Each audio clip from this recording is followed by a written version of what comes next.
ദുരന്തം ചെറുതെന്നോ വലുതെന്നോ ഇല്ല.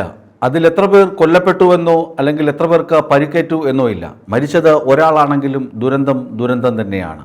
കഴിഞ്ഞ ദിവസം കോട്ടയം മെഡിക്കൽ കോളേജ് ആശുപത്രിയിൽ ഉണ്ടായ ദുരന്തം ക്ഷണിച്ചു വരുത്തിയ ദുരന്തമാണെന്ന് ഒരു തരത്തിൽ വ്യാഖ്യാനിക്കാം. അത് ഡി ബിന്ദു എന്ന വീട്ടമ്മയുടെ മരണത്തിൻ്റെ കാര്യത്തിൽ മാത്രം. മറ്റേത് 2013 തന്നെ PWDയും ഒക്കെ റിപ്പോർട്ട് സമർപ്പിച്ചിരുന്നതാണ്. ഈ കെട്ടിടം പ്രവർത്തന സജ്ജമല്ല, ഈ കെട്ടിടത്തിൽ ആരും പ്രവേശിക്കരുത്, ഇത് ഏത് നിമിഷവും തകർന്നു വീഴാനുള്ള സാധ്യതയുണ്ട് എന്ന് റിപ്പോർട്ട് കൊടുത്തു.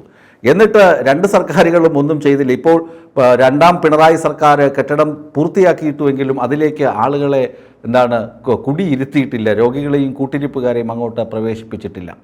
ഇന്ന് വാസവൻ മന്ത്രി പറയുന്നത് കേട്ടു, 565 കിടക്കകളുള്ള അത്യാധുനിക സൗകര്യമുള്ള കെട്ടിടം, ഞങ്ങൾ 8 നില കെട്ടിടം പണിതുയർത്തി, 14 ഓപ്പറേഷൻ തിയേറ്ററുകൾ അതിനുണ്ട് എന്നൊക്കെ പറഞ്ഞിട്ട് എന്ത് കാര്യം മിനിസ്റ്റർ?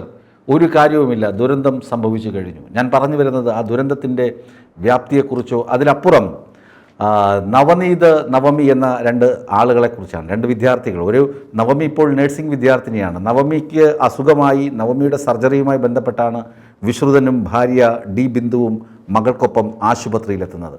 ആശുപത്രിയിലെത്തി അമ്മ കുളിക്കാൻ, അതായത് ബിന്ദു കുളിക്കാൻ വേണ്ടിയാണ് ആ ശുചിമുറിയിലേക്ക് പോകുന്നത്. പുരുഷന്മാരുടെ വാർഡിലെ ശുചിമുറി പ്രവർത്തനരഹിതമാണ്. അത് ഈ TK ജയകുമാർ സൂപ്രണ്ടും അതുപോലെ തന്നെ മന്ത്രിമാരും പറയുന്നത് വാസ്തവം. എന്നാൽ സ്ത്രീകളുടെ വാർഡിലുള്ള, അതായത് ഓപ്പറേഷനുമായി ബന്ധപ്പെട്ടുള്ള വാർഡിൽ 14-ാം വാർഡിനടുത്തുള്ള ഈ ശുചിമുറികൾ പ്രവർത്തിക്കുന്നുണ്ട്. ഇടിഞ്ഞു വീഴാറായതാണ്. ആളുകൾ പറയുന്ന ബൈറ്റൊക്കെ നമ്മൾ കേട്ട് കഴിഞ്ഞു. മേൽക്കൂര 7 നിമിഷം ഇടിഞ്ഞു വീഴും. പക്ഷേ അവിടെയാണ് ആളുകൾ കുളിക്കുകയും പ്രാഥമിക കൃത്യങ്ങളൊക്കെ നിർവഹിച്ചിരുന്നത്. അവിടേക്ക് അമ്മ പോകുന്നത് നവമി കണ്ടു. പിന്നെ അമ്മയെ കാണുന്നത് മരിച്ച ജഡമായിട്ടാണ്. ആലോചിച്ച് നോക്കുക ഭീകരത. ഇടശ്ശേരിയുടെ ഒരു കവിതയുണ്ട്, ഒരട്ടി മണ്ണ് പുതച്ചു കിടപ്പു വീട്ടാക്കടമേ മമജന്മമെന്ന്. അത് അന്വർത്ഥമാക്കുന്ന തരത്തിലുള്ള സാഹചര്യം. നവനീത് ഒരു സ്വകാര്യ കമ്പനിയിൽ ജോലി കിട്ടി, അയാളുടെ ആദ്യത്തെ ശമ്പളവും കൊണ്ട് അമ്മയെയും അനിയത്തിയെയും കാണാൻ ആശുപത്രിയിലെത്തിയതാണ്.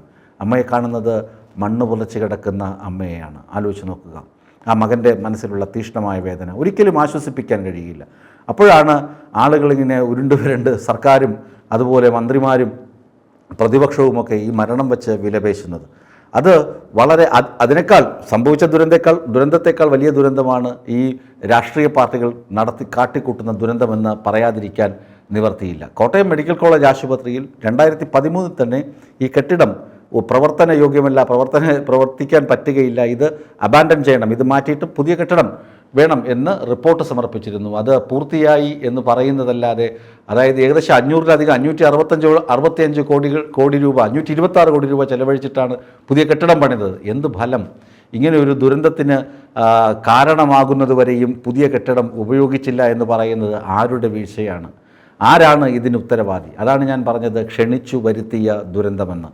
സ്വാഭാവികമായി സംഭവിക്കാം പല കാര്യങ്ങളും, പ്രകൃതി ദുരന്തമൊക്കെ സംഭവിക്കാം. കൊടും മഴക്കാലം, ഇടിഞ്ഞു പൊളിയാറായ കെട്ടിടം ഇളിഞ്ഞു വീണു എന്നൊക്കെ പറഞ്ഞ് കൈകഴുകുന്ന പീലാത്തോസുമാരുണ്ടാകാം. പക്ഷേ ഈ ബിന്ദുവിൻ്റെ മരണത്തിൻ്റെ ഉത്തരവാദിത്വത്തിൽ നിന്ന് ആർക്കും കൈകഴുകി ഒഴിഞ്ഞു മാറാൻ കഴിയുകയില്ല എന്നതാണ് വാസ്തവം. ബിന്ദുവിൻ്റെ മരണവും അതുപോലെ തന്നെ നവമി നവനീത് എന്ന് പറയുന്ന മക്കളുടെ വിലാപവും, ആ ചില്ലുപെട്ടിയിൽ കരഞ്ഞ് ഞങ്ങളെ വിട്ടുപോകല്ലേ അമ്മ എന്ന് വിളിക്കുന്ന നവനീതിൻ്റെ ചിത്രമൊക്കെ എത്ര കാലം കഴിഞ്ഞാലും മലയാളി ഒരിക്കലും മറക്കുകയില്ല. അത് ഈ അധികൃതരെ വേട്ടയാടിക്കൊണ്ട് തന്നെ ഇരിക്കും, അതിനകത്ത് യാതൊരു സംശയവുമില്ല.